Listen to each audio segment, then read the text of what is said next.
Let's get one thing straight, making video games is still hard. Last year we dove into the worst games of 2023, and, well, it turns out you guys liked it. And in 2024 it also had its own share of questionable releases. Some games just didn't hit the mark, and a few missed so badly it's almost impressive. YouTube what's good, See You Later Gaming here bringing you a brand new episode of Top 5. And in this episode we're going to take a look at some of the worst game releases for the year that was 2024. Coming in at number 5, Concord. It wouldn't be a video talking about the worst games of 2024 without mentioning Concord. From both a commercial and critical perspective, Concord stands out as one of the most significant flops of the year.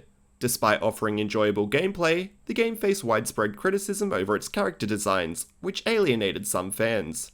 However, its most glaring issue was its pricing strategy. In a genre heavily dominated by free-to-play titles like Overwatch 2 and Apex Legends, Concord launched with a steep $40 price tag, creating a barrier that many players simply weren't willing to cross.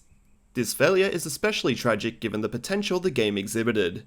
Marketed as a multiplayer FPS designed to foster social play, Concord promised players the chance to embark on fresh adventures and craft unique stories with every match. Its vibrant universe, colourful characters, and lofty ideals hinted at something special. Unfortunately, these ambitions were never fully realised. The game's downfall was swift and brutal. Infamously, Concord was shut down a mere 2 weeks after launch, leaving it completely unplayable. To make matters worse, its developer, Firewalk Studios, was shuttered shortly thereafter.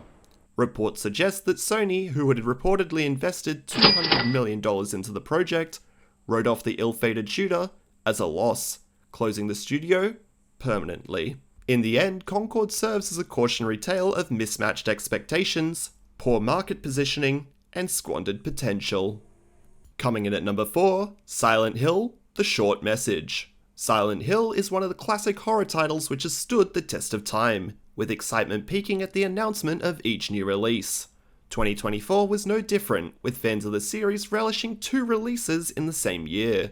However, the 2 releases couldn't have been more different, with each achieving vastly different levels of success. On one hand, you have one of the best games of 2024 in the Silent Hill 2 remake, and in the same 12-month window, we have Silent Hill: The Short Message. The Short Message had the enormous task of being a re-entry to the console market after a near 12-year hiatus, and with such a high bar, it seemed all too high for the game to reach, largely due to the game's repetitive gameplay and poor dialogue, which runs thin despite the short playtime.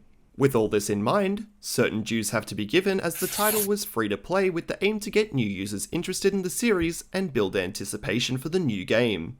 The Short Message did offer a small picture of what Silent Hill could be in the modern era. Hopefully, a successor could take this concept and run with it. Coming in at number 3 with Funko Fusion. We knew things were bad when we saw the original low-res and low-frame trailer, but that was just the beginning of the woes for this ambitious title. Funko Fusion promised a crossover spectacle that few games could rival, offering a scale comparable to titles like Fortnite. What initially set it apart was its roster of franchises.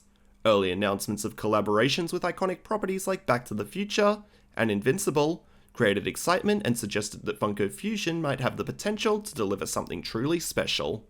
However, that initial promise quickly unraveled. As more franchises were revealed, the roster began to feel incoherent, lacking any meaningful connective tissue to tie the properties together.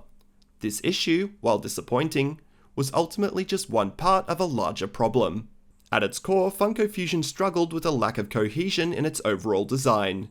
The gameplay was criticized for being monotonous, offering little in terms of variety or innovation.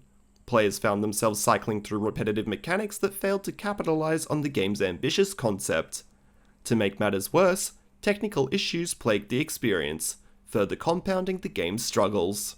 In the end, Funko Fusion became a frustrating mix of missed opportunities and unfulfilled potential.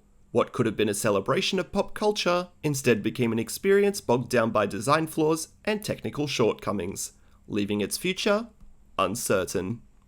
Coming in at number 2, Skull and Bones. Skull and Bones is a game that spent so long in development it nearly rivaled the infamy of Beyond Good and Evil 2. Originally announced at E3 in 2017, after a decade of development, Skull and Bones seemed doomed. Multiple delays, rumoured reboots, leadership changes, and more plagued its turbulent journey. Following the success of Assassin's Creed 4 Black Flag, demand for pirate games was at an all-time high, yet Skull and Bones failed to ride the wave, trapped in development hell for years. The fact that the game finally launched is surprising, until you play it. The gameplay revolves around tedious tasks, such as sailing from point A to point B, battling ships or mythical creatures, and occasionally looting. The rewards feel insignificant, the pirate fantasy feels hollow, and the grind dominates the experience, peppered with a dash of PvEVP. Aside from the previously mentioned details, the launch of the game was also marred by its $70 price tag.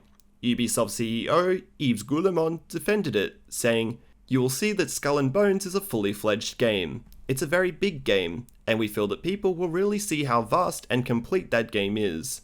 It's really a full, triple, quadruple A game that will deliver in the long run."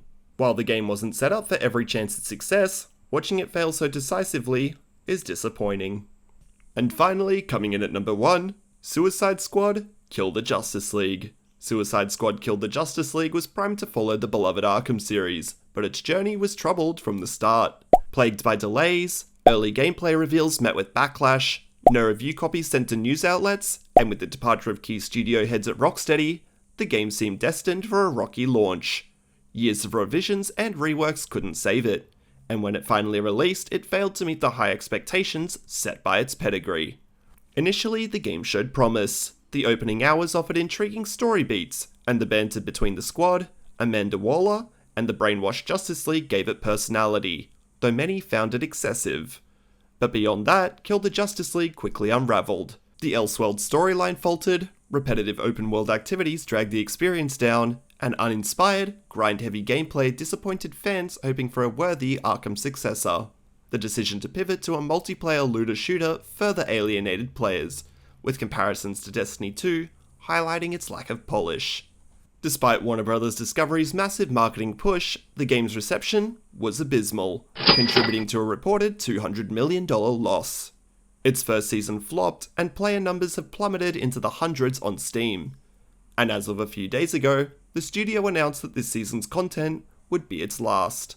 With that sobering news, they've also noted that whilst the servers will stay online, Rocksteady is also introducing an offline mode this week that will allow the main story campaign and all post-launch season content to be played without an internet connection. While Suicide Squad obviously wasn't a major success, it's good to see Rocksteady seeing through its content plan and introducing an offline mode for future use. Do you agree with this list? Let me know if you played any of these and your thoughts in the comments below. And if you enjoyed this video, please be sure to leave a like, comment, and subscribe, as it really does help the channel grow. And until next time, I'll see you later. Tap the bell icon after subscribing and you'll never miss a video again. And consider checking out my Facebook page as well for daily gaming updates and news. Thanks guys. Gamers love a good debate, don't we? From the hottest consoles to the best way to play, we've got opinions for days. Whether it's the battle between physical and digital games, or the endless debate over single player versus multiplayer, these topics have split the gaming community for years. So buckle up, because it's about to get heated.